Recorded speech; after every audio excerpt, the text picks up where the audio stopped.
என் சடங்குப்படி பண்ணணும்னு சொல்லி நாங்க சொன்னோம், எரிச்சிடலாம்னு சொல்லி எல்லாமே பேசணும். சரின்னு சொல்லிட்டு போற வழியில கடைசியா தர்காக்கு போலான்னு சொல்லி கூப்பிட்டாங்க. தர்கால போய் பார்த்தா எல்லாம் முஸ்லீம் முறைப்படி, எங்க மாமனார் ஹிந்து, மாமியார் முஸ்லீம், முஸ்லீம் முறைப்படிதான் பண்ணணும்னு சொல்லி அங்க போயிட்டாங்க.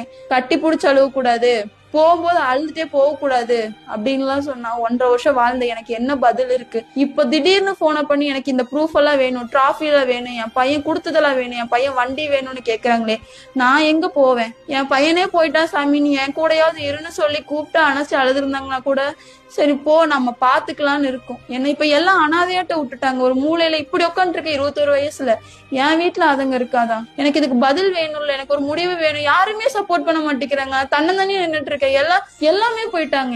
நான் எங்க போவேன்? அந்த மனுஷன் இருக்க வரைக்கும் நீ நல்லா பாத்துக்கிட்டாரு, நல்லா பேசின, எல்லாருமே பேசுனாங்க. இப்ப எல்லாம் நீ ஒதுக்கி உட்கார வச்சிருக்காங்க. எனக்கு ஒரு முடிவு வேணும் உங்ககிட்ட, அதனாலதான் வந்திருக்கேன்.